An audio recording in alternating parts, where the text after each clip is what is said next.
আজকের কেক ডেকোরেশনটা হবে নন ইরেবল স্টিকার কিভাবে লাগাবো সেটা দেখাবো।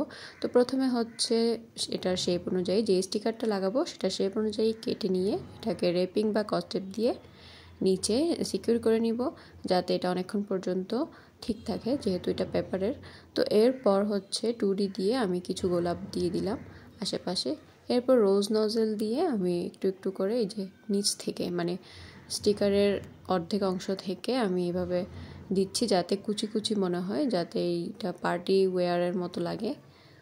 তো আপনারা চাইলে আপনাদের পছন্দ মতো কালারেরও করতে পারবেন। আমার এটা কাস্টমাইজ ছিল, স্কাই কালারের ছিল, তাই আমি স্কাই কালার করেছি। এভাবে বিভিন্ন কালারের বা বিভিন্ন স্টিকার দিয়েও আপনারা করতে পারবেন। বিভিন্ন থিমেরও হতে পারে, এটা মেহেদি অনুষ্ঠান বলেন বা অনেক ধরনের থিম দিয়ে করতে পারবেন। এই কয়েকটা বাটারফ্লাই লাগিয়ে দিয়েছি, কেমন হয়েছে অবশ্যই জানাবেন।